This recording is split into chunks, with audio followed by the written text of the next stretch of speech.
Vía Pública.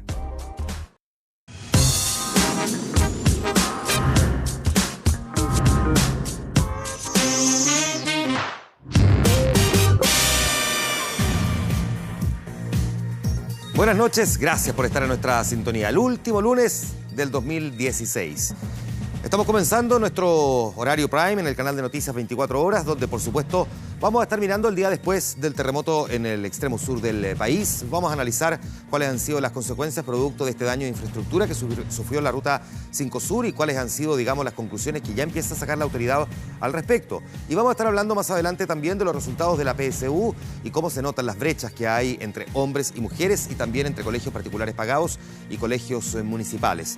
Dos de los temas que van a marcar nuestra agenda durante esta noche aquí en el programa Vía Pública. Pero además vamos a aprovechar de conversar con 4 invitados sobre el legado de la música que dejan artistas que han partido este 2016. Ayer conocíamos de la muerte de George Michael tempranamente, 53 años, joven, y sin embargo se va. Todavía con una promesa de trabajos inconclusos, con la idea de que efectivamente él podía haber retomado esa senda que tanto éxito le vio cosechar durante décadas pasadas. Vamos a estar hablando de él y por supuesto también de otras figuras como David Bowie, Leonard Cohen, Prince, Juan Gabriel, en fin, con 4 personas que saben para entender cuál es el legado de estas figuras y también precisamente cómo otros cantantes y artistas se han basado precisamente en el trabajo que muchos de ellos hicieron. Eso va a ser más adelante aquí en el programa, en el momento de la conversación en Vía Pública. Es día lunes 26 de diciembre del 2016, las 11 de la noche con 2 minutos. A propósito de George Michael, déjeme recordarles la pregunta que tenemos en nuestro fanpage en facebook.com, porque como esto tiene también mucho que ver con las generaciones, con la emotividad o a quien le gusta la música, les preguntamos cuál es la canción que más les gusta de George Michael y ahí le damos una serie de alternativas que aparecen: Freedom 90, Jesus to a Child, One More Try, Faith, Kissing a Fool, en fin, usted puede ahí votar. No nos cabían todas 5 en la cantidad máxima que podíamos, digamos, ubicar. Por supuesto que hay montones de canciones más, pueden también agregarnos otras en nuestro fanpage en Facebook y en nuestro hashtag o con el hashtag de Vía Pública en Twitter. Vamos con los titulares más importantes en este Vía Pública de hoy. Hasta una semana podrían demorar los trabajos para rehabilitar en forma provisoria la Ruta 5 entre Quellón y Castro luego del terremoto en Chiloé. La presidenta Bachelet visitó la zona. Los resultados de la PSU evidencian una brecha socioeconómica. Los alumnos de los colegios particulares pagados obtienen hasta 139 puntos más en promedio que lo de los establecimientos municipales. Y un informe de la Autoridad Aeronáutica Civil de Colombia asegura que el avión que transportaba al Club del Chapecoense tenía combustible limitado y además sobrepeso para la ruta que estaba cubriendo. Ya vamos a ir con eso también en los próximos minutos. Pese a la fuerza del movimiento, pese a la alerta de tsunami, lo que se vivió en Quellón fue más que nada un susto. Gran parte del comercio hoy día abrió con normalidad. La preocupación es, sin embargo, más bien cuándo se va a volver a habilitar la Ruta 5, que une esta ciudad con el resto de la isla, lo que es muy, muy relevante considerando las precarias condiciones en las que muchas veces se encuentran, producto precisamente de que viven aislados. Comenzamos este Vía Pública precisamente con el día después del terremoto en la zona de Chiloé. Leche, comida, incluso la champaña para celebrar el Año Nuevo.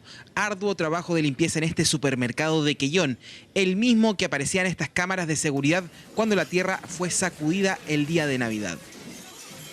Yo creo que vamos a partir por allá, sí, y los venimos hacia acá recogiendo. El supermercado no sufrió daños estructurales, solo mercadería caída. Lo que hoy vemos en el suelo es el fiel reflejo de la fuerza del terremoto. El movimiento fue tan brusco que nosotros sabemos que esto es frágil en qué sentido no hay una protección que retenga la mercadería. ¿Y se han podido cuantificar en algo o eso hay que verlo ahora?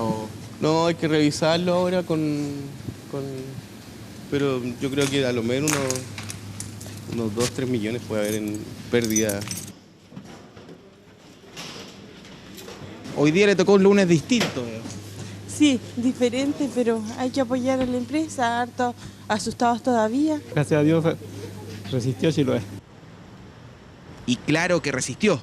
Así amaneció este lunes Quellón, la ciudad más golpeada. Semáforos funcionando, comercios sin grandes problemas, solo sectores aislados sin reposición de luz o agua. Las bencineras a última hora del domingo, eso sí, con filas de automovilistas. ¿Abasteciéndose normal o siendo precavido llenando un poquito más? Sí, echándole un poquito más de combustible porque ya se viene, yo creo que el desabastecimiento acá. No, precaución, para asegurarse para cualquier situación. No, se está yendo más rápido de lo esperado, pero hay. ¿Para cuánto más hay? Bueno, mañana se supone que si sigue así mismo, yo creo que 2 días. Anoche estaba el temor del desabastecimiento. Esta mañana, funcionamiento normal, sin filas. Chilotes de igual forma precavidos porque la única forma de que llegue más combustible a Quellón es a través de la Ruta 5 Sur, la misma que está en problemas.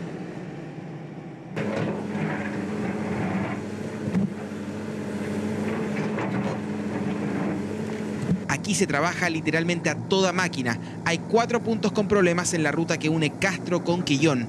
Es la vía necesaria para la benzina y la comida que viene del continente. El Ministerio de Obras Públicas aseguró que la reparación podría ser antes de lo esperado. La verdad que el día de ayer señalamos que entre 48 horas y una semana íbamos a tener habilitado aquí en el sector de Tarahuín. La verdad que es bastante probable que a final del día ya tengamos una habilitación en este sector. Una reparación vital para la conectividad. Lo que ha generado polémica es que este tramo de la Ruta 5 se había inaugurado hace un año. Otros sectores más antiguos no sufrieron consecuencias. Una información que es clave, que la empresa que edificó el fallido puente Caucau es la misma que participó en la construcción de uno de los tramos afectados por el terremoto. No le quepa duda que si hay responsabilidades se van a ejercer tal como las ejercimos en el caso del puente Caucau, donde esta empresa fue sancionada y suspendida del registro del Ministerio de Obras Públicas. Daños en obras públicas, también en menos de una decena de viviendas. Esta fue una de las más afectadas. Es lo que queda del hogar de Héctor, su pareja y sus 2 hijos. Hoy mira lo que queda de su pieza. Esta noche no tiene dónde dormir. Tendré que dormir ahí a la orilla, ¿no? Porque no tengo dónde más, po. Se va a quedar cuidando su casa. Claro, justamente, si tengo que cuidar lo mío, que, o sea, con el esfuerzo que tengo, lo poquito que tengo que cuidarlo y sobrevivir porque no tengo dónde más, po. Su casa no colapsó por el sismo, sino que por el deslizamiento de tierra. Y ese es el temor de varios quelloninos como Andrea. Yo tengo un chiquitito de 7 años y él en la noche no durmió. Despertaba aterrorizado y lloraba que mamá, la casa se va a caer. Ella vive en la ladera del cerro y su casa quedó debilitada. No sabe si aguanta otra réplica. Está todo mal, se mueve todo. No se puede estar acá. ¿Desnivelado? Desnivelado, se corrió. ¿Qué hiciste tú un poco? Cuéntame un poco. Vine a firmar esto, para que no se mueva. Que poner esto? Sí. Si no se movía todo. Se mueve todo. Yo pienso que si estos palos se salen, se caen. El terreno quedó agrietado y por eso no volverá a vivir, por ahora, a la casa que terminó de levantar con mucho esfuerzo hace solo un mes. La estructura simplemente ya no es segura. No había venido por acá. Y ahora ver estas grietas que te producen. Más miedo todavía, no. ¿Peligroso? Mire, se soltaron hasta los pilotes. Mire. Para Chiloé fue una Navidad distinta, movida, pero la isla resistió. Y pese a que son pocos quienes recuerdan el gran terremoto de 1960, el último en sacudir esta zona, quedó claro que aquí hay cultura sísmica en abundancia. Y una cultura que quedó reflejada, entre otras cosas, no solo en la reacción de la gente, sino que también en la construcción. Es cierto que las casas construidas sólidamente, pero con material de madera, tienen una capacidad de enfrentar movimientos telúricos distintas a otro tipo de construcciones. La verdad es que, más allá de eso, efectivamente, aquí hubo una realidad de una reacción impecable por parte de la ciudadanía. El gran punto negro, entonces, es lo que ha ocurrido con este tramo de la autopista que une Quellón con Castro. Esta autopista es vital para la conectividad de la ciudad con el resto de la isla. Por esa autopista transitan camiones que llevan, además, generalmente alimentos, combustibles y montones de otras cosas. Y por lo tanto, cuando ese tramo queda así de dañado, va a ser imposible por ahora, hasta que esté totalmente habilitado, el que esos camiones puedan transitar de la manera en que habitualmente lo estaban haciendo. Esto va a tener que ser a través de vehículos bastante más pequeños, lo que también va a tardar, va a retrasar la entrega generalmente de ese tipo de víveres que para la zona son tan esenciales. Entonces el gran cuestionamiento nuevamente recae en si efectivamente el daño fue generado por el terremoto o porque los materiales utilizados o las técnicas de constructibilidad es la que aquí falló. Es cierto que no se puede responsabilizar directamente a la empresa sin haber hecho una investigación.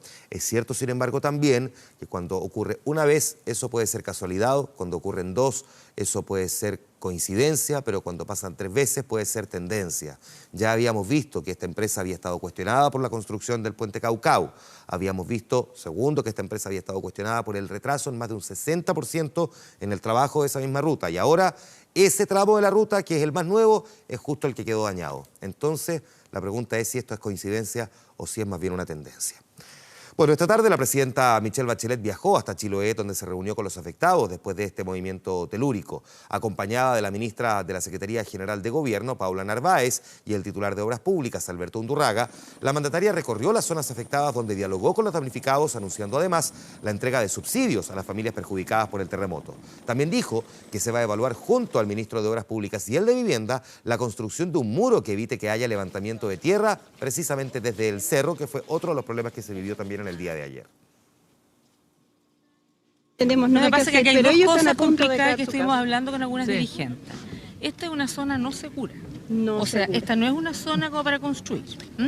Entonces, esa ha sido la dificultad muchas veces para poder invertir, porque hay que tomar una decisión. Todos aquellos casos de personas que las casas están inhabitables, se les va a entregar como emergencia un subsidio de arriendo. Y lo otro que se va a evaluar entre el Ministerio de Obras Públicas y el Ministerio de Vivienda, construir un muro que pueda permitir que no haya deslizamientos de tierra desde el cerro, o si es necesario más bien trasladar a esas familias a otros lugares donde no tengan el riesgo ni del mar ni del cerro. Pega pendiente entonces, que es la que plantea la presidenta Bachelet respecto de lo que hay que hacer y también los reclamos que han planteado las personas que se encuentran ahí en Chiloé. Un año, digamos, para el olvido para la gente de Chiloé, que durante esta temporada 2016 vivieron el problema de la crisis de los salmones y luego ya sabemos la realidad que se generó a partir de una gigantesca marea roja como nunca antes se había presentado en esa zona. Después de reunirse con la Comisión Asesora Presidencial para la Araucanía, porque a todo esto la presidenta Bachelet tenía proyectado viajar al sur antes de que se generara el terremoto, pero aprovechó la oportunidad para estar en Chiloé, la mandataria anunció que en enero va a estar listo el informe que va a permitir redactar una ley de la Araucanía. Antes de visitar la región de los lagos, la jefa de Estado viajó a Temuco, donde se reunió con los miembros de esta comisión. Y el objetivo final es legislar sobre reconocimiento, sobre lengua, sobre cultura y también sobre base de tierras, en base a las propuestas de la comisión, conformada por los distintos actores relacionados con la situación del pueblo mapuche en la zona. La jefa de Estado destacó también la instancia como un ejemplo de acercamiento y diálogo para resolver las diferencias y así alcanzar la paz. Aquí, como decía, ha primado el entendimiento por sobre la confrontación, la disposición a ponerse en el lugar del otro, ¿no? Y a escuchar. Y esto es un espacio que desmiente la confrontación y que hace posible la construcción de una solución duradera, ¿no? Para todos y para todas quienes desean vivir en paz en la Araucanía. Vamos a hablar ahora de los resultados de la prueba de selección universitaria y una de las cosas que más llamó la atención durante la entrega de esos resultados es la tremenda brecha que sigue existiendo entre los colegios particulares pagados y los colegios municipalizados. Hasta casi 140 puntos en promedio en, por ejemplo, el caso de Historia y muy cercano también en el caso de Ciencias. Además, esa brecha se grafica desde el punto de vista del género, es decir, los hombres obtienen mejores resultados en la PSU que las mujeres, a pesar de que ellas, paradojalmente, tienen mejores notas o promedios de notas de enseñanza media que los hombres. El día de los resultados de la PSU, la siguiente nota. La prueba de selección universitaria pone en evidencia la inequidad de nuestro modelo social. El sistema actual de educación primaria y secundaria potencia la exclusión y no ofrece la calidad que necesita nuestro país. Con esta observación, Aldo Valle, vicepresidente ejecutivo del CRUCH, inició la conferencia de prensa sobre los resultados PSU Admisión 2017, puntajes promedio que ubicó a los establecimientos municipales por debajo de los particulares subvencionados y pagados. En todos los sentidos, las pruebas no tienen más que el rol de ser algo así como un espejo, un reflejo de lo que ha pasado. En los colegios particulares, tienen mucho más dinero y recursos para entrenar a los estudiantes en estas pruebas, para tener sistemas de entrenamiento alternativos al colegio. Esos resultados concuerdan con el segmento de los puntajes nacionales. De los 163 casos, 18 corresponden a establecimientos municipales. Un mérito que, como es costumbre, este lunes fue celebrado en La Moneda en el desayuno con la presidenta Michelle Bachelet. ¿Qué querés estudiar? Yo quiero estudiar Sociología en la Chile. Yo Arquitectura. Enfermería Obstetricia. Dirección Audiovisual. Al analizar las cifras por género, las mujeres superaron a los hombres en rendición. Sin embargo, los puntajes nacionales dijeron lo contrario. 119 fueron hombres y 44 mujeres. En la prueba con mayor número de puntajes nacionales, matemáticas, 36 fueron mujeres y 80 hombres. ¿Por qué? probablemente porque en la sociedad en general está instalada la idea de que las matemáticas es un dominio de los hombres, probablemente porque eso se manifiesta en el aula, como lo hemos visto en algunos estudios donde las preguntas se le dirigen más a los hombres que a las mujeres. Se estereotipa cierto tipo de acciones, se estereotipa cierto tipo, por ejemplo, de materia. La materia para los hombres tiene que ver con el razonamiento, las matemáticas, la ciencia exacta, para las mujeres más con las emotividades. Parte de las conclusiones de la última prueba de selección universitaria, admisión que continúa su proceso hasta el 30 de diciembre, se extenderá el periodo de postulación a las universidades. El 11 de enero se conocerán los resultados y el 16 de febrero se publicarán los de la asignación de gratuidad. Y aquí tenemos otro problema, porque se supone, yo creo que a esta altura queda bastante claro, que la PSU no es una prueba, digamos, que refleja la meritocracia, es decir, le va mejor al que sabe más y al que aprendió más. Esto, digamos que demuestra, decreta más bien, que efectivamente no hay igualdad porque no hay igualdad al momento de acceder al estudio, y eso está reflejado en 3 tipos de sesgos que quedan plasmados en esta prueba. El primero es el sesgo entre la educación particular pagada y la educación pública. Porque si bien la educación particular subvencionada, la que está en el medio, tiene un poquitito más de mejores promedios de puntaje que la educación municipalizada, está bien abajo, la diferencia es creo que 30 puntos si no me falla la memoria. La diferencia entre la municipalizada, que es la peor de todas, y la particular pagada, llega en algunos casos a los 139 puntos promedio. Eso da cuenta de que efectivamente, cuando se habla del problema de los guetos, de que no hay traspaso de capital cultural, de relaciones de personas que, cuando los pobres estudian con los pobres, efectivamente esto va generando una continuidad en el gueto y que por lo tanto esto queda reflejado en la manera en que se está enseñando. Bueno, ahí está. Esa es, digamos, la primera gran diferencia. Y es uno de los sesgos importantes que tiene la PSU, que a los que estudian en colegios particulares pagados les va mejor que a los que estudian en los colegios municipalizados. Un tema que hay que corregir ya. El segundo es el sesgo por género, porque efectivamente a las mujeres les va peor que a los hombres en la PSU, a pesar de que se supone que a las mujeres, según los promedios de las NEM, de las notas de enseñanza media, a las mujeres les va un poco mejor que a los hombres. ¿Por qué en la PSU entonces les va más mal a las mujeres que a los hombres? Y esto queda fundamentalmente reflejado en cuestiones como ciencias y matemáticas, que es el tercer sesgo que tiene esta PSU, que efectivamente está dado en que la educación, por decirlo así, humanista es distinta a la científico-técnica.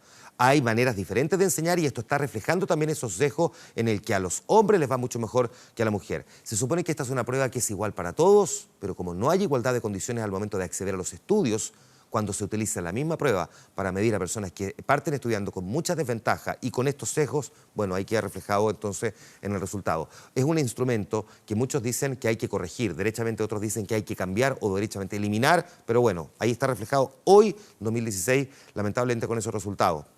Digamos, no es el análisis que, sobre todo los cabros que están saliendo del colegio, quisieran escuchar, sobre todo quienes estuvieron en la educación municipal, pero finalmente es la realidad que queda plasmado a partir de lo que conocimos durante la jornada de hoy. Otro de los temas del día, la lluvia, porque uno, digamos que ayer en la mañana estábamos en Hawái con el sol y en la noche estábamos en Escocia. Era lluvia, nublado, tuvimos una torrencial lluvia en la zona central a solo días de que haya empezado el verano. Digamos que sorprendió a más de uno que no se había enterado del pronóstico del tiempo. Es un fenómeno de todas formas muy extraño que además dejó precipitaciones bien dispares. La pregunta que muchos están haciendo es qué está pasando con el clima, por qué es tan bipolar, si van a seguir además las lluvias, si va a volver el calor y cuánto daño puede generar una precipitación de estas características en esta época del año. Lo vemos en la siguiente nota. No sabía que iba a llover hoy día. Nunca me imaginé que tan fuerte. Como una lluvia de invierno. Rico, más tropical el tiempo. ¿Qué se puede esperar? Pues estamos en Chile. Chile puede pasar cualquier cosa. Podría perfectamente tratarse de imágenes de archivo de un invierno pasado, pero no. 26 de diciembre, pleno verano, y los capitalinos de paraguas y abrigos. Los vemos aquí compartiendo el paraguas. ¿Sabían de esta lluvia? No, de hecho venimos de Arica y nos dijeron que hacía mucha calor. Así trajimos pura ropa de verano casi, así que nos sorprendió completamente. Imprevista, pues. Aparte que los meteorólogos anunciaron algunas gotitas solamente. No tenía fe que iba a llover, porque siempre anuncian y nunca llueve. Aunque estaba anunciada más de uno, la lluvia lo tomó por sorpresa. Hacía falta esta agüita. ¿Por qué? Porque es rico para las plantas, para los árboles, mucha sequía. Por una parte me gusta porque limpia el aire. Se trata de un sistema frontal que venía desde el sur, que dejó bastantes precipitaciones, pero que a la capital debía llegar más débil. ¿Qué pasó entonces? La parte trasera del sistema frontal se separó. Es como pensar en un tren, que la colita del último vagón del tren se separó, se sale, y esta quedó rotando sola. Por eso que se llama baja segregada, porque es una baja que se separó del sistema frontal y se activó tomando gran cantidad de humedad. Un fenómeno incluso irregular en la distribución de precipitaciones. A las 5 de la tarde, la estación de Tobalaba registraba 34,2 milímetros, en Quinta Normal 2,3 y en Pudahuel casi ni se enteraron de la lluvia, con apenas 0,4 milímetros. Al mediodía empezó a declinar y ya por la tarde los paraguas y abrigos estaban completamente de más. Es una lata andar con todo cargado, con menos mal que el paraguas chiquitito lo lleva dentro del maletín. Un año que para Navidad llovió y nevó. En el año, mi mamá murió en el 92, en el 93. Casi cerca, fue exactamente en el año 91, esa vez cayeron 25 milímetros de agua en la capital, situación que se volvió a repetir en 2012 con 19 milímetros. ¿Pero es normal esta lluvia en pleno verano? En torno a 20 milímetros no es tan normal y muchas veces ha coincidido con términos de eventos del Niño fuerte. ¿Y qué pasa el martes? Cambio rotundo y los termómetros que se vuelven a disparar por sobre los 30 grados. ¿Será que nuestro clima se está volviendo más tropical? No, el trópico va a seguir siendo trópico, el clima de Santiago va a seguir siendo igual, pero lo que sí nos vamos a ir encontrando con eventos que debieran sorprendernos. Y la pregunta que todos se hacen, ¿qué pasará en el año nuevo? Al parecer el calor dará algo de tregua, pero no cantemos victoria, que con este clima bipolar todo puede pasar. Hasta ahora, porque ustedes saben que de repente el pronóstico, como bien decía Eduardo Sáez, se descuelga, se desconecta y se pega ahí un giro y nos sorprende. La pregunta que tenemos en nuestro fanpage en Facebook. Ya hemos hablado de la PSU, hemos hablado de la situación de Chiloé, hemos dado un vistazo a la Araucanía. Vamos a conversar de esto más adelante a propósito de la muerte de George Michael. Le estamos preguntando a la gente qué canción es la que más le gusta de esta figura que partió en el día de ayer y tenemos ahí varias. Freedom 90, Jesus to a Child, One More Try, Faith, Keeping a Full Faith. Freedom. Ah, mira, aquí. Freedom 4-1. Yo me voy quedando con Kissing a Fool, parece. Ya, pausa, volvemos al tiro.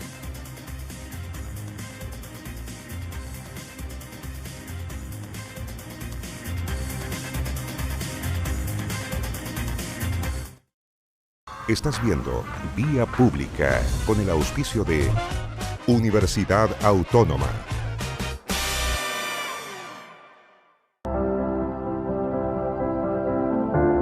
Más oportunidades para trabajar en lo que sueño es más universidad. Formarme en espacios de calidad es más universidad.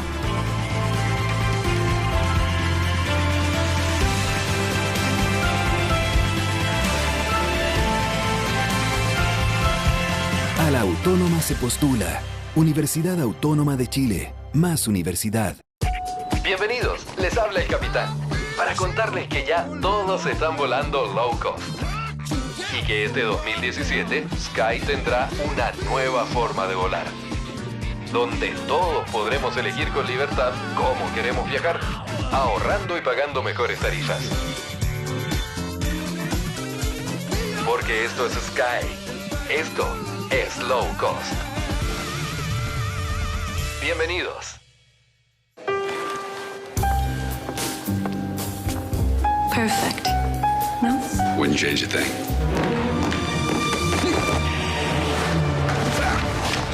Fancy my wife, do you? Now you're gonna make it up to me.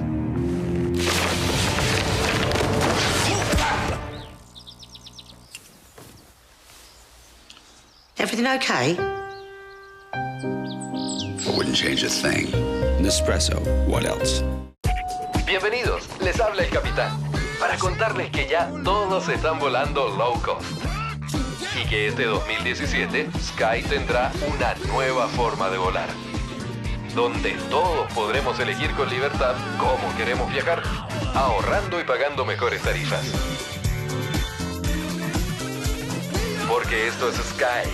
Esto es low cost. Bienvenidos. Nespresso, café tostado y molido, sellado en una cápsula para preservar su sabor y aromas. creando taza tras taza un café excepcional en su hogar. Nespresso, what else? Ya estamos de vuelta. La Aeronáutica Civil de Colombia presentó hoy día los resultados preliminares de esta investigación que está haciendo por la tragedia que afectó al fútbol hace algunas semanas. Y lo que está mostrando el documento es que el avión boliviano, el de la aerolínea Lamia, que fue el que se estrelló cuando transportaba al equipo del Chapecoense de Brasil, tenía combustible limitado y además tenía sobrepeso para la ruta que estaba cubriendo. La causa del accidente fue el agotamiento del combustible.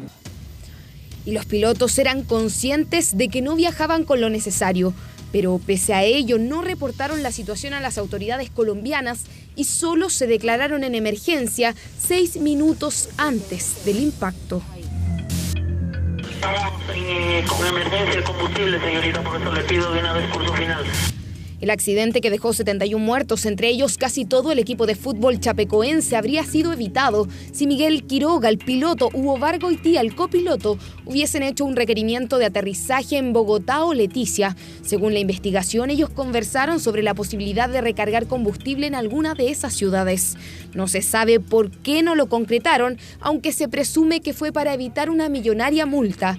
También se desconoce por qué reportaron tan tarde la emergencia y por qué no avisaron a la torre de control hasta que el cuarto motor se apagó. Tenemos evidencia que ningún factor técnico incidió dentro del accidente. Todo estaba involucrado dentro de un factor humano. Son parte de las conclusiones de la investigación preliminar de la Aeronáutica Civil de Colombia, informe que además agrega que el avión tenía un exceso de peso cercano a los 500 kilos. El informe, que no trata de buscar responsables, sino que hace recomendaciones para evitar nuevos accidentes, confirma que las autoridades aeronáuticas bolivianas fallaron al aprobar un plan de vuelo en condiciones inaceptables. Señorita, Lima India 2933 está en falla total, eléctrica total y combustible. Vectores, señorita, vectores a la pista. La señal radar se perdió, no lo tengo, notifique rumbo ahora. El último informe respalda también la declaración de la operadora del aeropuerto José María Córdoba, la última en comunicarse con los pilotos. Ella señala que la tragedia pudo ser peor, porque cuando la aeronave comenzó su descenso no autorizado, había 3 aviones demasiado cerca. De hecho, ella tuvo que ordenar el despeje de la trayectoria para evitar un choque en el aire. Este lunes terminó el 2016 para Alexis Sánchez y el tocopillano logró una de las metas más difíciles de su carrera, que era consagrarse como figura en la liga más competitiva del mundo. El delantero cerró el año como uno de los máximos anotadores de la Premier, peleando palmo a palmo con figuras como Ibrahimovic y también Diego Costa.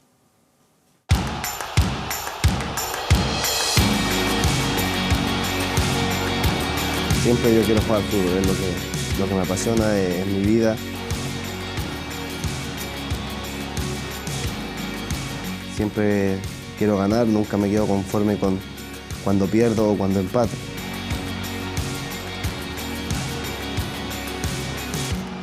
El fútbol es mi vida, siempre quiero ganar, deseo ser el mejor del mundo. Algunas de las frases que dejó Alexis Sánchez este 2016, un futbolista reacio a las entrevistas y que prefiere expresarse en una cancha, ahí donde se siente cómodo e inmensamente feliz. Un año donde tuvo que cambiar su visión del fútbol porque su técnico Arsène Wenger decidió cambiarlo de puesto. Lo hizo jugar de 9, de centro delantero. Y nada, me dijo que iba a jugar ahí y le dije, bueno, miré algunos videos por internet, como las posiciones, cómo tenía que moverme, y después ya me fui adaptando poco a poco.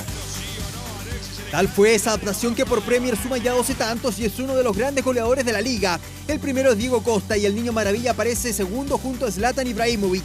Si se trata de números, el chileno jugó 1.527 este año. A los 12 tantos por la liga hay que añadir 2 por Champions League, torneo donde sumó 503 minutos. Buenos números que reflejan su adaptación como centro delantero. Me siento a gusto, sí, porque participo más con el balón, me puedo recoger un poco y eso me hace a jugar más con mi compañero.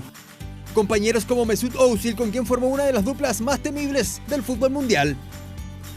Conocí el que mejor me llevo, que siempre hacemos paredes y es un jugador que me gusta jugar mucho con él, en general con todo, pero con él el que me entiendo un poco mejor sin hablarse, solamente con mirarse. El deseo y la determinación de Sánchez han sido obvios desde su llegada al Emirates hace 2 años. Su entusiasmo contagioso en cada partido es algo que a los fieles del Arsenal les encanta ver. La buena temporada del Niño Maravilla ha sido objeto de reportajes y de análisis de diversos medios. Diría que la mayor diferencia entre esta temporada y la anterior probablemente es la posición de Alexis Sánchez. Su año 2016, el Niño Maravilla lo terminó este lunes ante el West Bromwich, donde buscó anotar, estuvo cerca pero no pudo. Alguien que la meta, alguien que la saque, es Alexis, Alexis y el gol, Alexis y el gol, Alexis. Pelota del palo. Señoras y señores, el palo. Por la roja, el delantero de Arsenal nuevamente volvió a ser importante, no tanto por su cantidad de goles, sino por la importancia de ellos. El tocopillano convirtió 5 tantos en total, 2 por clasificatorias, ambos contra Uruguay, y el resto en la Copa América del Centenario, donde con Chile fue campeón y además fue elegido el mejor jugador del torneo.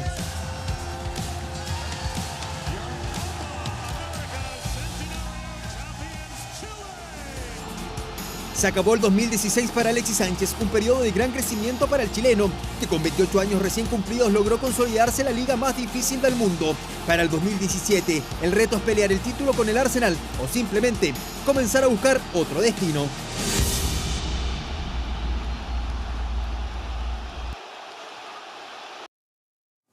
Bueno, y Gary Medel llegó a Chile a disfrutar del descanso de fin de año y mientras se recupera de su lesión se dio un tiempo para hablar de su balance de este 2016, el presente de la selección y los desafíos que tendrá la Roja el próximo año. El Pitbull, quien estuvo acompañado de su hermano, fue la estrella de un evento comercial en el que tras compartir con hinchas, conversó con los medios respecto a lo mejor y lo peor del año, destacando el título de la Copa Centenario. Además, tuvo palabras para los grandes desafíos de la Roja en el 2017, que son las eliminatorias con el esperado duelo de marzo ante Argentina y la Copa Confederaciones ante las mejores selecciones del mundo, donde Chile va a buscar ganar, según dijo el propio jugador. Escuchemos lo que planteó.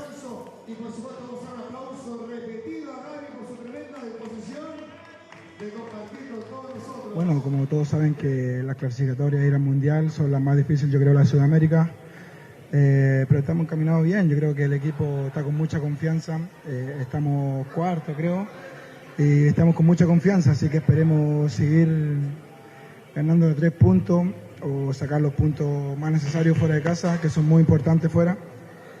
Y nada, sobre la Copa Confederaciones vamos a ir con todos nosotros, vamos a ir a ganar el campeonato. Sé que no es fácil, pero este grupo son de grandes jugadores que tienen mucha confianza, mentalmente son muy fuertes y yo creo que podemos lograrlo. Ya vamos a tener la posibilidad en los siguientes días aquí también en Vía Pública hacer el balance en términos generales de lo que fue en materia deportiva este 2016. Tenemos todavía pendiente un panel de conversación que vamos a presentar a la vuelta de la pausa para hablar de la música del 2016 y quienes partieron. Antes, sin embargo, bueno, ustedes sabían que la Universidad Autónoma de Chile cuenta con más de 21.000 egresados trabajando a lo largo del país y que el 82% de sus estudiantes cursan carreras acreditadas. Elige más universidad y postula en www.uautonoma.cl. La Universidad Autónoma de Chile, más universidad. La pausa, estamos de vuelta de inmediato con ustedes, espérenos. Estamos de vuelta, ya hemos comentado que este 2016 se ha convertido para muchos, no solamente en Chile, en Estados Unidos, en Gran Bretaña, dicen el más negro de los años para la industria musical, donde figuras del pop, el rock, de la balada, entre tantos otros ritmos partieron, apagaron sus voces. El último en dejar en shock, de alguna manera, a los fanáticos fue George Michael, con una partida muy temprana, 53 años, muy joven. Su adiós y el de sus pares lo revisamos en la siguiente nota. A 24 horas de su muerte se revelaron las últimas fotografías de George Michael, con evidente sobrepeso compartido con unos amigos en el barrio donde murió. De día y de noche sus fans hacen vigilias en las afueras de la casa del cantante. Un paro cardíaco apagó la voz pop del británico.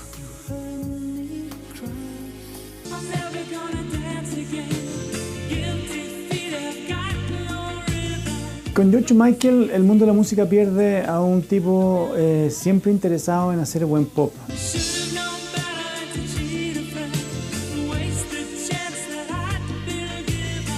2016, año de Requiem, muertes de músicos que marcaron este siglo, 12 artistas, diferentes estilos, un año marcado por pérdidas que comenzaron los primeros días de enero. Ground control to Major Tom.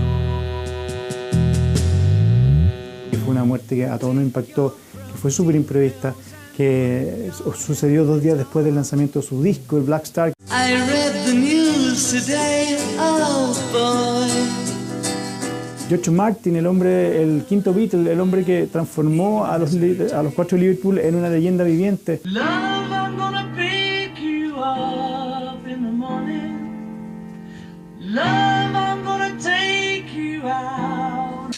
Noticia lamentable para el mundo del espectáculo. A los 70 años falleció Peter Rock.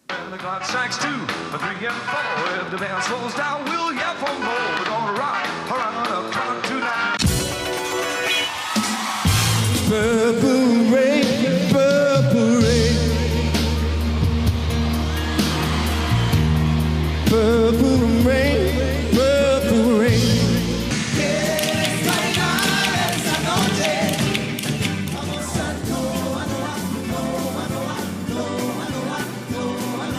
la muerte de Juan Gabriel perdimos el show, perdimos la exuberancia, perdimos el baile, perdimos el canto, perdimos el carnaval que hacía Juan Gabriel arriba en el escenario. Aleluya, aleluya. Yo creo que el 2016 marcó fatídicamente al mundo de la música porque se llevó a gente muy grande, a gente muy importante, a gente muy influyente, a gente muy relevante. Un 2016 negro para la música, un año en que dijeron adiós grandes estrellas que marcaron a más de una generación.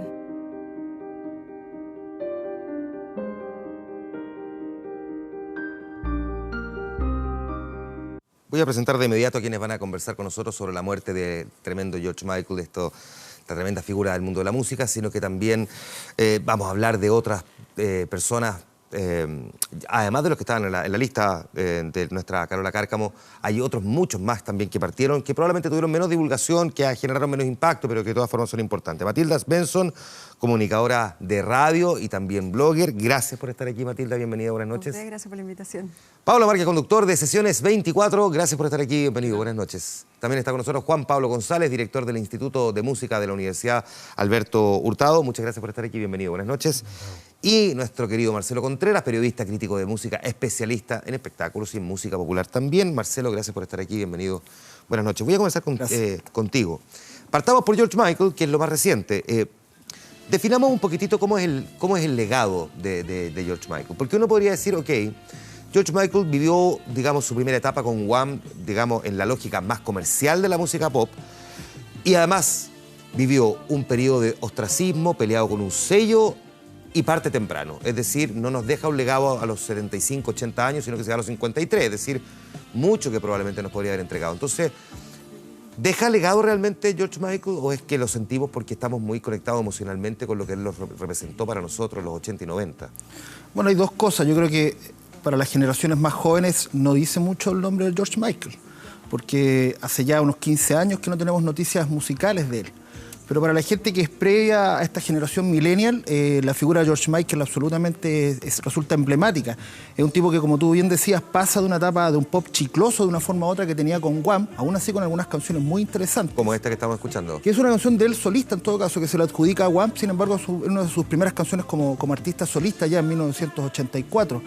Y pasa de esta fase y se niega de una forma u otra a seguir encarnando este ídolo juvenil e irrumpe con un álbum como Fate en 1987 con ese gran sencillo donde hay un cambio de imagen que fue radical. A pesar de que todavía tiene como una cierta reminiscencia, digamos, a ese pop con el guiño más comercial. Claro, pero de todas formas él ya encarna, por ejemplo, ahí la figura del rockero. Él sin serlo, por cierto, pero él hace ese cambio, hay un quiebre ahí. Él quiere decir de una forma u otra, yo ya dejé de ser esto. Deja de ser esto que estamos viendo acá, digamos. Claro, el bratching y toda esta cosa, y es bastante glamoroso que era él en aquel periodo, porque él de una forma u otra le quería dar contenido a la música popular. Yo creo que eso fue lo que él se encargó durante toda su carrera, de una forma u otra de hacer buena música popular, de hacer una música de gran factura, donde él era un gran cantante, era un instrumentista, además él solía grabar una buena parte de los instrumentos de sus discos, componía gran parte, la mayoría de su material era absolutamente propio. En ese sentido, él representa una categoría de estrella pop que hoy en día nos cuesta encontrar, porque estamos más acostumbrados a las estrellas que se les fabrican las canciones, se les hacen los temas. Para mí el ejemplo paradigmático es Rihanna. Una cantante que es una intérprete a fin de cuentas, pero ella no compone absolutamente nada de lo que hace. En ese sentido, George Michael representa, yo creo, un tipo de artista popular que hoy en día escasea, que no es difícil de encontrar y que reúne una serie de características. Un tipo con imagen, un tipo con contenido con su música y que produce su propia música. Dirías tú, Matilda, entonces, ¿cuál es el verdadero legado que deja George Michael? Porque tiene un punto, ¿ah? Tú eres millennial, que Matilda no, es millennial. Yo no soy millennial, gracias por el piropo. Mira nuestro millennial. Pero es verdad, las generaciones más nuevas, no salvo los clásicos, no conocen. Lo que pasa es que lleva mucho tiempo de inactividad George Michael. La verdad es que publicó 6 discos que, claro, lograron vender más de 100 millones de copias, que evidentemente habla de que sabía hacer canciones pop que llegaban a la gente. La gente quería tener el disco, escucharlo, porque cumplía con todos esos como requisitos de una gran estrella del pop. Tenía toda la facha, decía las cosas con cierta radicalidad, ¿no? Porque venía como de la era cartucha de los 80, cuando todo tenía que sonar muy, muy bien, tenía que estar como dentro del marco de lo permitido, pero él siempre quiso transgredir eso y también lo hizo a través de su vida privada. Entonces yo creo que hay como 2 caminos a través de los cuales el público pudo conocerle. Uno fue lo que él quizás nunca quiso que se mostrara de esa manera, que fue como la prensa abusó de su imagen privada, personal, pero que a la vez él lo utilizaba como un juego, ¿no? Él siempre discutía, bueno, a través de la prensa, el último tiempo también lo hacía a través de Twitter, con la policía, con la prensa, incluso con celebridades, un poco como jugando al corre que te pillo. Entonces yo creo que esa personalidad tan particular, obviamente que es súper atractiva, ¿no? En combinación con canciones que funcionan perfecto, como canciones pop muy pegajosas y que, bueno, pueden sonar en cualquier radio del mundo. No tienen nada de extraño, sino son absolutamente radiales. Entonces creo que reúne las características para ser totalmente recordado, sobre todo por una generación. Pero claro, quizás los millennials o la gente que comenzó a escuchar música del 2000 en adelante, le parece como una referencia más bien del pasado, más bien del recuerdo, nostálgica. Entonces, a ver, ¿pudo haber influido George Michael en algunos otros artistas más cercanos o definitivamente no?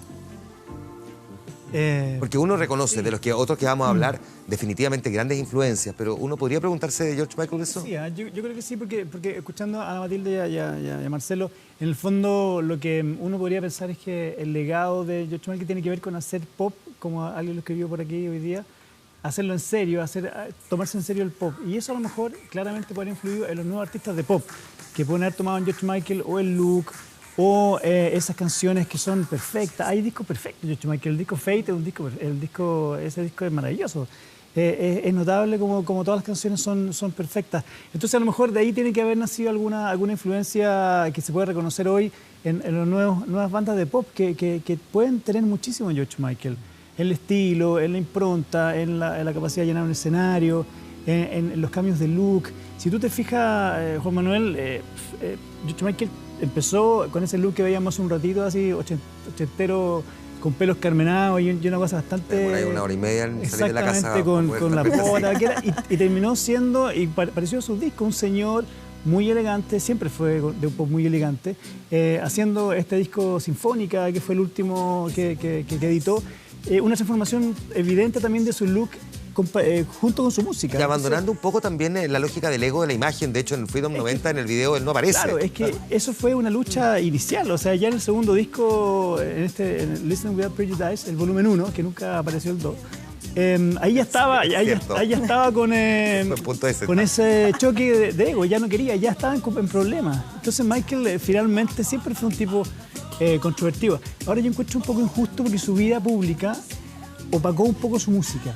Como que finalmente George Michael siempre hacía noticias por lo que hacía fuera del escenario, o gran parte de sus historias tenían que ver con eso, pero sus discos, y tiene discos maravillosos, los últimos 3 discos de Michael son muy buenos, pero claro, uno lo recuerda más por cuando chocó curado, cuando lo llevaron preso por esto, cuando lo llevaron preso por este otro. Entonces hay también una injusticia de su propio legado. No necesariamente tenemos que meternos en los pormenores, Juan Pablo, de esto, pero George Michael vivió una crisis producto de este contrato más bien leonino que firmó en algún momento con su sello, con Sony, que sentía en que no le daban libertad creativa musical, en el fondo, para desarrollar los proyectos que de verdad él quería, y que en el fondo esto lo frustró al punto de que le llegó a provocar o una depresión o algo muy muy similar, que debe ser probablemente un problema que deben vivir muchos grandes artistas cuando no se dan cuenta que quedaban, hoy día muy distintos, atrapados, digamos, por estas multinacionales y esos contratos en los que finalmente los moldeaban a imagen y semejanza, digamos, de las grandes figuras que son las que más venden, que era finalmente lo que, me imagino, cualquier sello querría, ¿no? Sí, de hecho a Prince le pasó lo mismo y tuvo que sacarse el nombre para poder seguir grabando, no como Prince, sino que con un símbolo que él se hizo. El artista antes conocido como Prince. Absolutamente. Ahora, ellos son gente grande, profesionales, conocen la industria, saben en lo que se meten. Yo siento que se meten medianos y crecen. Y cuando crecen pueden descubrir, como son talentosos y son creativos, descubren, quieren hacer cosas que el pop les permite, porque la gran diferencia con lo que venía antes era que el rock estaba mucho más pauteado como música. Y el pop es realmente, todo es posible. O sea, con el pop las posibilidades creativas se ensanchan mucho más. Y entonces ellos crecen, descubren nuevas alternativas y bueno, y ahí el sello de alguna manera les queda chico. Pero yo siento que ahí hay son dos fuerzas que de alguna manera se encuentran y hay muchos que tuvieron gran desarrollo con el propio sello y les fue muy bien, ¿no? Entonces, en ese sentido, claro, en el caso de George Michael, a diferencia de los otros de los que vamos a hablar, yo siento que él hace más buenas canciones que innovar. Incluso el propio Juan Gabriel, digamos. O sea, hay otros que no solamente hacen buenas canciones, sino que abrieron caminos. Qué buen punto ese, Marcelo. Hablemos un poquitito entonces de David Bowie, porque yo creo que de todo, creo que coincidimos aquí en que efectivamente Prince puso mucho arriba de la mesa, Juan Gabriel, de alguna manera Leonard Cohen, pero David Bowie es definitivamente de las figuras que partieron este año, además de George Martin, por supuesto, claro, pero desde George Martin como productor musical, yo creo que él contribuyó sin duda muchísimo a generar nuevos sonidos musicales y nuevas vertientes, pero David Bowie, uno hubiese querido estar en la cabeza de David Bowie. Yo lo que creo que pasa con David Bowie, que fue algo que yo creo que de una forma u otra terminamos asumiendo cuando él fallece a comienzos de este año, es darnos cuenta que estaba de una forma u otra en la misma línea que están los Beatles, con la diferencia que él es un solo creador, es un solo tipo. ¿No? A mí me cuesta pensar en otro artista que tenga la envergadura que tiene David Bowie. Hay etapas de David Bowie que, por ejemplo, han influenciado a grupos completos, a bandas enteras. Hay pedacitos de Blur que están basados en un periodo determinado de David Bowie. Lo mismo que sucede con la banda británica Suede, que es todo el periodo glam. Pero es tan larga la discografía de David Bowie que ha influenciado a muchísima gente, ¿no? O sea, yo estoy mencionando dos artistas que son bastante renombrados los 20 últimos años en Inglaterra. Sin embargo, ellos se focalizan en un periodo de 3 años de la carrera de David Bowie, una carrera que dura 25 o 30 años activamente en términos discográficos. Es mucha la influencia que él terminó desplegando. Entonces, eso es lo que yo creo que de una forma u otra fue como asumir eso a comienzos de año, y además, por lo que mencionaba Pablo en la nota, 2 días antes había sacado un tremendo disco que además era una declaración clara de que él se estaba muriendo, que era un disco que después era muy fácil de leer, decía, tipo nos está contando que se está muriendo. Entonces tuvo ese talento además incluso hasta de preparar el terreno para su propia muerte. En ese sentido es de una elegancia que fue sobrecogedora. Inevitablemente uno más piensa que David Bowie y George Michael estuvieron cruzados, entre otras cosas, por el grupo Queen. Claro. Under Pressure y Somebody to Love, que son las canciones que grabaron, digamos, con la Hoy día se comentaba el video cuando actuaron en Wembley, cuando se hizo su homenaje a Freddie Mercury, y George Michael actuó con Queen y estaba en ese mismo escenario, estaba también Bowie, una constelación ahí de estrellas, y bueno, y 25 años después a dos de ellas. Mirar en detalle esa imagen para saber, digamos, quién otro corre peligro. No, hay varios ahí, de esa noche hay varios. Volvamos un poquitito a David Bowie, Matilda, porque en el caso de David Bowie es una figura ciertamente de varias décadas atrás, pero paradojalmente, sin embargo, no le es tan desconocido a las generaciones actuales. Incluso a pesar de que su música hoy día no era la música que uno podría haber escuchado, no sé, en la radio Disney, por decirlo de alguna manera, o la Carolina. Pero aún así, su nombre le sonaba mucho más y su música también le era más fácilmente identificable. Yo creo que sí, que si tuviéramos que hacer como una especie de decálogo o los 10 mandamientos de la música como para conocer cómo es que suena la música en este planeta, yo creo que hay que pasar necesariamente por David Bowie, así como por los Beatles, así como por Led Zeppelin y muchos otros artistas que podríamos mencionar también. Pero David Bowie está ahí, yo creo que está dentro del top 10 mundial de toda la historia, de todos los tiempos. Quizás dentro del top 5 incluso, ahí pueden discutirse de acuerdo a los criterios, pero lo que hizo David Bowie al pasearse por tantos estilos, por tantas formas complejas y simples, es decir, no solamente demostrar que se puede innovar, que se puede ir por terrenos absolutamente desconocidos, hablar del espacio, cambiar de look, es decir, en alma y cuerpo, en lírica, en poesía, en simpleza, lo hizo todo. Realmente lo hizo todo. Yo creo que es un referente que cualquier músico del más nuevo o novato que pueda existir siempre va a tener que pasar por ahí. Yo creo que es inevitable. El que no lo hace, yo creo que no es músico. O sea, es un deber pasar por ahí. Yo creo que es parte de la escuela más básica. ¿Con Pablo? Sí, no, y además él tiene toda la herencia del rock británico de los años 60. O sea, él sale de ahí y después los británicos van a desarrollar el pop. Y además, cuando aparece MTV el 81, David Bowie ya viene con un tema con la visualidad. O sea, él es un tipo que le interesa el cine, que tiene un imaginario, que se ha desarrollado muy fuertemente con el rock, que él lo sigue desarrollando en los años 80. Y eso es muy potente, es muy fuerte, digamos, su aspecto físico, la modificación de su aspecto físico, su vínculo con la visualidad y esa... él es súper nostálgico, él tiene toda la década del 70, digamos, es como esa nostalgia incluso del planeta Tierra, que es como ya la nostalgia máxima que uno puede tener, digamos. Tú no tienes tu hogar porque ya te quedas en el espacio. Él trabaja muy fuertemente con eso y con algo fundamental que también nos vincula con Juan Gabriel, que se va a instalar sobre todo en los 80, que es poner en cuestionamiento la masculinidad en la performatividad. Que es algo eso es central. Sí, que también lo hace Prince de alguna manera. Prince, claro. Pablo, aprovechemos de hablar un poquito de Prince, que digamos, David Bowie y Prince están precisamente cruzados exactamente por ese mismo punto, por varios otros también, pero son referentes, son íconos, pero también destrozan, igual que Juan Gabriel, la lógica típica de cómo debía ser el perfil de la masculinidad en un músico, ¿no? Sí, pues es una ambigüedad bastante evidente y bastante efectiva. Son músicos que jugaron mucho con su propia imagen.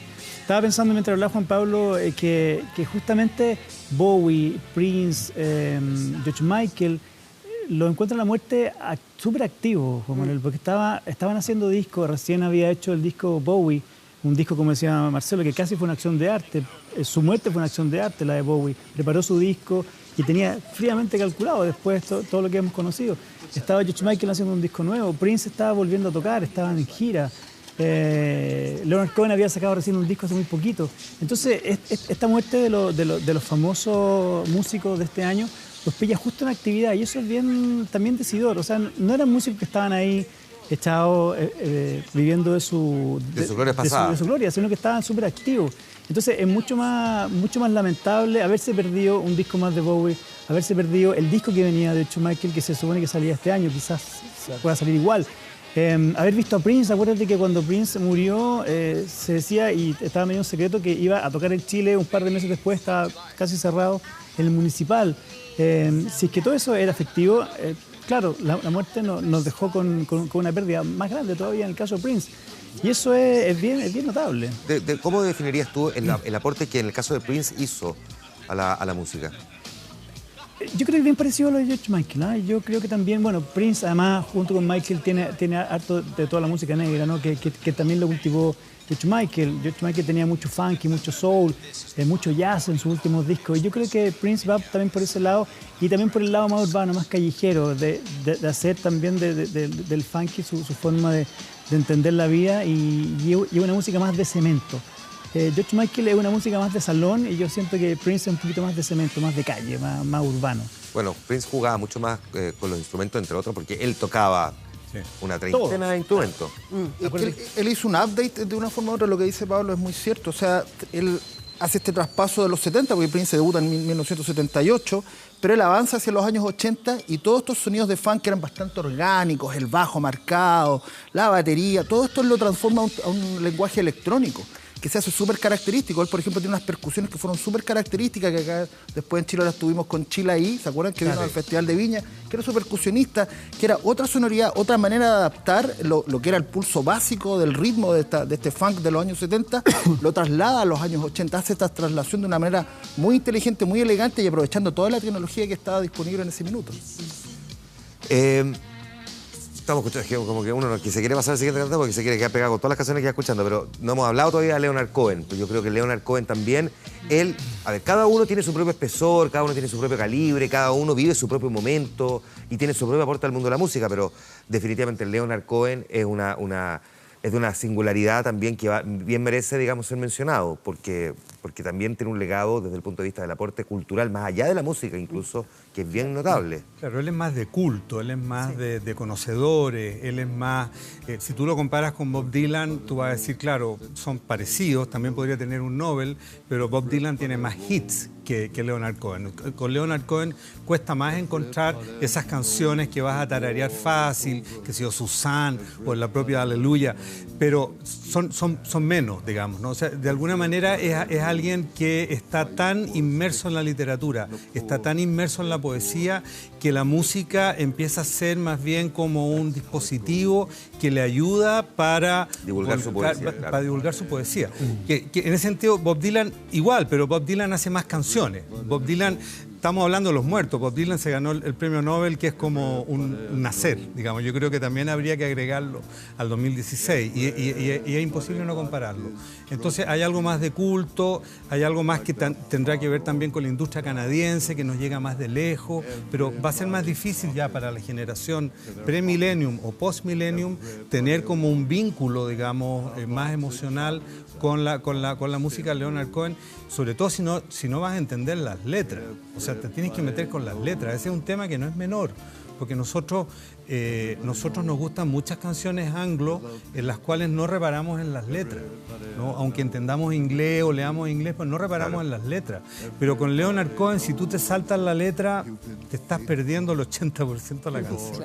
¿Alguien quiere agregar algo con Leonard Cohen? Porque el siguiente es la lista de Juan Gabriel.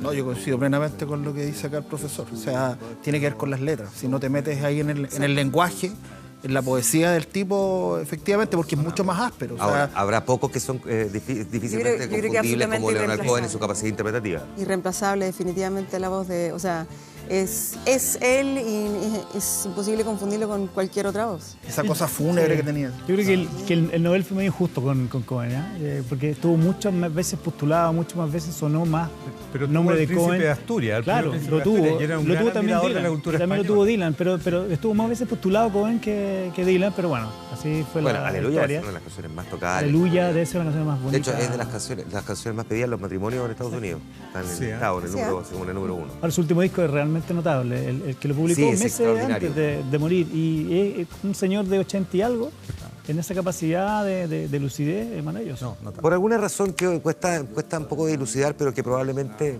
permítanme hacer esta pequeña disquisición, pero que probablemente se cruza con ese prejuicio que hay respecto a los inmigrantes, cuando se trata de inmigrantes de origen afrodescendiente o latino.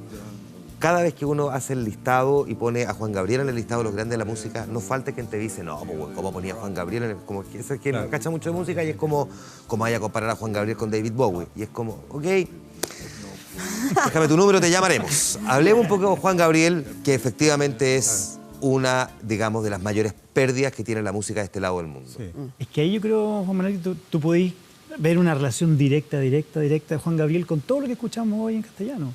Con toda la música chilena, con toda la música mexicana, con todo el nuevo pop, desde los 80 en adelante, de gran parte de las canciones de Juan Gabriel siguen siendo un referente para los músicos de hoy. Tú le preguntas a cualquier músico chileno que está hoy haciendo desde rock hasta el más tradicional del pop, algo entronca con Juan Gabriel. Crecimos escuchando a Juan Gabriel, o sea, en los 80 sonaba. Hablamos aquí mismo hace un par de meses atrás cuando murió Juan Gabriel, cómo la música de él, la música mexicana, es súper fuerte en provincias, súper fuerte en diversas partes de Chile. Y eso evidentemente que permea Y estamos hablando de Chile nomás, imagínate toda la influencia que tiene en el lado latino, Estados Unidos y en México, evidentemente su país. Entonces la relación ahí es súper directa. ¿Cuántas veces vino Juan Gabriel acá a Chile? Además todo eso ayudó a que fuese un artista muy cercano. Matilda. Absolutamente. Yo creo que en la música chilena además se puede escuchar mucho de Juan Gabriel. En algunos casos son referencias que se han reconocido abiertamente, como en el caso de Cristóbal Briceño de Hace Falso, por ejemplo, Claro. ex Fadermakers, que en el primer disco del grupo tenían como portada una foto de Juan Gabriel cuando era joven. Claro. Así como también hay otros artistas, bueno, todos los artistas que de alguna manera se relacionan con el sonido pop bailable, Javier Amena, Alex Banter, también reconocieron tras la muerte de Juan Gabriel que eran absolutos fanáticos de su música, que crecieron en el fondo escuchando. Yo creo que cuando uno que ha marcado de alguna manera la infancia con las melodías que escuchaban los papás en la radio, qué sé yo, con los vinilos, definitivamente queda como sellado en nuestra memoria emotiva, y eso influye directamente en la música que crean los jóvenes chilenos, los músicos chilenos. Y además tiene esa historia, él es como un niño del Sename, Juan Gabriel, o sea, tiene esa historia de vida de un niño, digamos, en una situación extrema, que es reconocido y que es ayudado para poder surgir. Y desde esa humildad que él tiene, porque tiene mucha... Él parece un artista muy honesto, que es la persona que te está cantando, que él no está representando nada, ¿no? Como los artistas anglos que están representando cosas y que cambian. Él es muy honesto, pero sin embargo tiene toda la grandiosidad de la música mexicana. O sea, tiene una orquesta sinfónica, tiene un mariachi vestido todos de rosado y son 40 mariachis, ¿no es cierto? Y eso es bien impresionante, como ese contrapunto que se establece en esa gran superproducción, digamos, de la industria musical mexicana, con una persona que viene casi de la calle y que está cantándote con las lágrimas en los ojos y que te está diciendo pura verdad. Él es pura verdad, pura emoción, pura verdad. No hay ninguna máscara detrás de Juan Gabriel, ¿no? ¿Quién podría ser el equivalente de habla hispana vivo de Juan Gabriel? En otro lugar, a lo mejor en España, ¿hay alguno que tenga la misma potencia, que tenga la cantidad de seguidores y que haya generado también este cambio tan paradigmático en el mundo de la música? Bueno, lo primero para completar, creo que Juan Gabriel es el poder popular. Es algo que nunca hay que olvidar. Él es el poder popular. Él entró a Chile no por los medios de comunicación, lo dijimos acá cuando falleció Juan Gabriel. No fue por nosotros, la gente que está en los medios o los entendidos, los académicos. Fue la gente la que instaló a Juan Gabriel. Yo veo bien difícil un sucesor de Juan Gabriel. Creo que de una forma u otra hay que esperar lo que pueda suceder en el futuro con Luis Miguel, si logra reposicionarse. Porque en el último tiempo los problemas que ha tenido en su carrera le han quitado popularidad en México, ya no significa esa garantía total. De hecho, incluso, por ejemplo, para actuar en el Auditorio Nacional hoy en día le exigen garantías particulares porque los ha dejado plantados al menos 2 o 3 ocasiones. Pero Ricky Martin, por ejemplo, Ricky Martin es una de esas. Claro, pero yo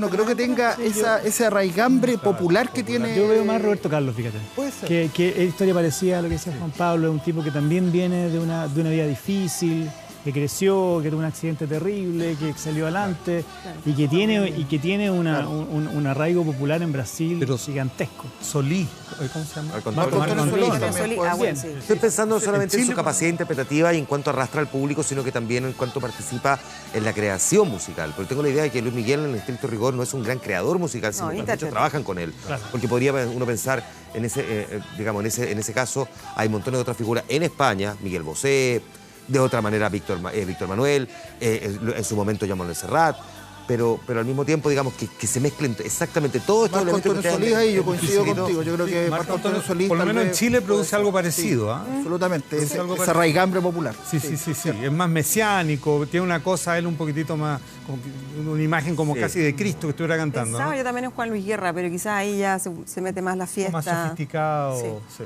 Claro, pero esa espectacularidad, es cierto, esa cosa que tiene en ese sentido. Sí, no, pero hay que agregarlo dentro de las grandes. Que la fiesta de Juan Gabriel es difícil de igualar, ¿eh? Sí. Marco Antonio Solís, yo lo veo menor en ese espectro, digamos. ¿Marc Anthony? Marc Anthony es que es distinto. Yo siento Marc que no Anthony es no como tan- de la escuela no Ricky tan- Martin también. Claro, Están tiene muy, la cosa muy, anglo muy un poco anglo, más. sí. Y yo creo que también en términos de género musical es bastante más restringido. Sí, más Siento yo que si te escuchaste una canción de Marc Anthony, probablemente ya te escuchaste todas. Ya. Y yo sé que te pregunto un poco cruel, pero te voy a hacerla. Por eso lo mato. ¿A quién uno tiene que arropar y cuidar de las figuras que nos quedan, que son muy relevantes hoy día en la música? De aquí hay que sacar el año varios, como de partida a los Stones, a todos. A todos los A Stones, todos Paul Stones, McCartney. a Paul McCartney, a Ringo. Bueno, esos son los que están ahí, pero hay muchos más. De los rockeros duros, Tony Iommi de Black Sabbath, Claro, por ejemplo, que el mismo parece que Ozzy. nuevamente tiene problemas con su cáncer, que está en remisión, pero nuevamente está en revisión. Ozzy. Ozzy, que está Ozzy pésimo. Osbourne, permanentemente, desde hace mucho tiempo atrás. Charlie, que estuvo recién en las cuerdas. Charlie, sí. Sí, cierto. Esa es la gran estrella sudamericana que tenemos Bueno, a nivel de gran leyenda. Y en el que- terreno nacional, Jorge González. Absolutamente. Ahí va a ser su última presentación ahora el 7 de enero. Sí. Su próxima. Ya, pues. Dijo que era la última. Ah, dijo que era la Sí. Sí. Muchas gracias, Juan Pablo. Mi querida Matilda, muchas gracias. Gracias a ti. Muchas gracias, Pablo. Muchas gracias, Marcelo. Los cuatro por haber conversado con nosotros de música. Siempre es bueno, aunque sea triste, por tener que hacerlo cuando se trata de la partida de algún artista. Muchas gracias. Gracias. A nosotros nos queda programa todavía, así que vamos a la pausa y volvemos de inmediato. Lo que propusimos, porque obviamente que el listado es interminable, pero por una cuestión, digamos, de tamaño era imposible que agregáramos más canciones, aparte de las 5 que teníamos. ¿Cuál es la que más le gusta a George Michael? Y gana Freedom con un 28%, pero está ahí bien peleadito, ¿ah? Porque One More Try tiene un 20%, igual que Faith, que tiene un 20%. Kissing a Fool, un 14%, y Jesus to a Child aparece con un 18%. Ahí les voy a dejar para que las vean a pantalla completa las canciones que son las que les preguntamos, la que más les gusta de la figura de George Michael que ha partido. Está en todo caso el resultado en nuestro portal 24horas.cl, que tiene además una serie de noticias que destacamos, una de las cuales queremos mostrarle en pantalla, que le puede ser bien útil, porque la Superintendencia de Electricidad y Combustibles está detectando más de 1.500 edificios con instalaciones peligrosas en la capital durante este 2016. Solo para que se hagan una idea, se cursaron más de 115 multas por un total de 1 millón. Los edificios antiguos son los que más problemas están presentando durante la inspección, así que ojo con eso. Veamos qué temperatura tenemos a esta hora en Santiago: 17 grados con 2 décimas, y ya sabemos que se fueron en retirada las lluvias, así que los siguientes 2 días vamos a tener temperaturas más bien altas, 31 y 32 grados, martes y miércoles, ya acercándonos al final de año. Nosotros estamos terminando esta edición del Vía Pública de comienzo de semana, y lo hacemos, por supuesto, ya que hemos hablado de él durante la noche, con la música de George Michael y otra de sus tantas canciones tan talentosas, Father Figure. Con ella estamos retirándonos. Nos juntamos mañana. Descansen. Buenas noches.